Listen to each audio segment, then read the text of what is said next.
दोस्तों नमस्कार। मेरे चैनल पर आपका स्वागत है। चलिए आज बात करेंगे बिहार के शिक्षकों के ट्रांसफ़र को लेकर के कि बिहार शिक्षक ट्रांसफ़र 2026 का क्या रूल और रेगुलेशन है, क्या टाइम बॉन्ड है उसका ट्रांसफ़र के लिए, और ये आखिर जितना सरलता से ये कह रहे थे और वो उतना ही ज़्यादा ये ट्रांसफ़र की नीति को उलझा करके रखा हुआ है। और इसमें बात करेंगे कि ऑटोमेटिक ट्रांसफ़र होगा 5 साल के बाद या फिर नहीं। तो चलिए इस वीडियो में हम बात करेंगे 5 साल सेवा पूरी होने पर क्या ट्रांसफ़र अनिवार्य है, क्या विभाग अपने आप ट्रांसफ़र कर देगा, नियमावली में क्या लिखा है, ट्रांसफ़र कब से शुरू होगा, पोर्टल कब खुलेगा, एसओपी कब आएगी, 5 साल पूरा नहीं हुआ तो उसके साथ क्या व्यवस्था। दोस्तों बिहार में लाखों शिक्षकों के लिए बेहद महत्वपूर्ण अपडेट है।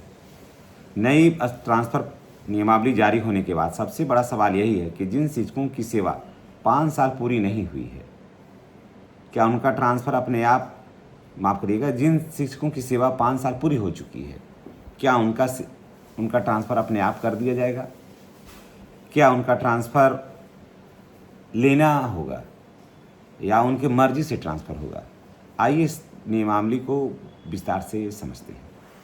5 साल सेवा पूरी होने पर क्या होगा।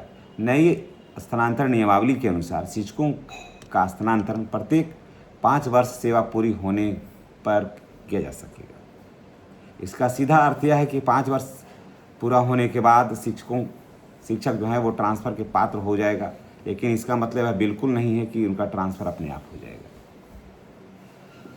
क्या ऑटोमेटिक ट्रांसफ़र होगा। नियमावली में स्पष्ट रूप से लिखा हुआ कि न्यूनतम सेवा अवधि पूरा होने के बाद ट्रांसफ़र पर विचार किया जाएगा, यानी कि न्यूनतम सेवा अवधि जो है वो जितना हो जाएगा उसके बाद ही इस पर विचार किया जाएगा।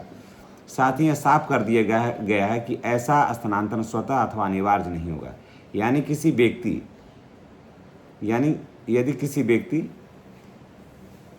की सेवा 5 साल हो गई है तो केवल उसी आधार पर उनका विभाग ट्रांसफ़र नहीं करेगा, न ही शिक्षकों को मजबूरी में ट्रांसफ़र लेना होगा, बल्कि उनके मर्जी से उनका ट्रांसफ़र होगा।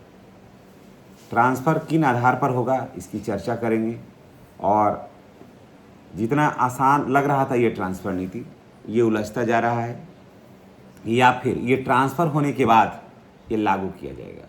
अभी ट्रांसफ़र दे दिया जाएगा, उसके बाद 5 साल की शर्त रखा जाएगा कि 5 साल आप उस विद्यालय में रहिए। उसके बाद फिर अगर आप चाहिएगा तो आपका ट्रांसफ़र होगा और नहीं चाहिएगा तो इसमें ट्रांसफ़र नहीं होगा। इसमें कुछ संशोधन भी अंत तक होना है।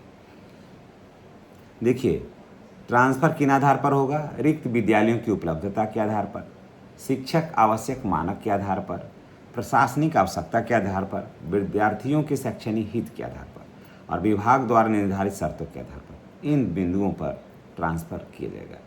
जिनका 5 साल पूरा नहीं हुआ है उनका क्या होगा। ऐसे शिक्षक को फिलहाल पारस्परिक म्यूचुअल ट्रांसफ़र की व्यवस्था रहेगी। यदि 2 शिक्षक निर्धारित शर्तों को पूरा करते हैं, आपसी सहमति से हस्तांतरण के लिए आवेदन करते हैं तो उनका ट्रांसफ़र हो जाएगा। तो ये इसका मतलब ये हुआ कि पहले वाला जो ट्रांसफ़र नीति था उससे भी ज़्यादा ये पेचीदा ट्रांसफ़र की नीति है।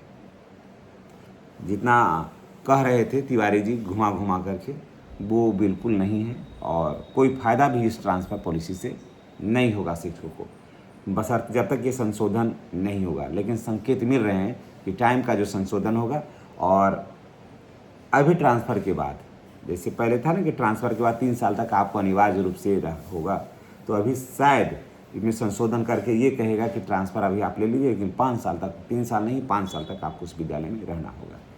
नई नियमावली केवल एक नीति नहीं है, अभी इसके आधार पर आवेदन शुरू नहीं होंगे।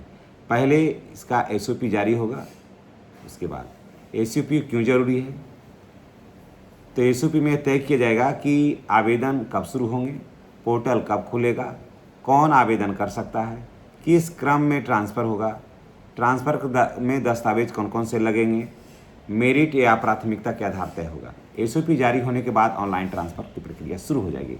पोर्टल कब खुलेगा, फिलहाल ट्रांसफ़र पोर्टल शुरू नहीं हुआ है। विभाग जो है विभाग की ओर से एसओपी जारी होने के बाद ही ऑनलाइन आवेदन पोर्टल खोला जाएगा, उसके बाद ही ट्रांसफ़र हो सकेगा। गृह क्षेत्र में क्या क्या नियम रहेगा, नई व्यवस्था के अनुसार गृह क्षेत्र में पदस्थापना को लेकर के भी विशेष प्रावधान है।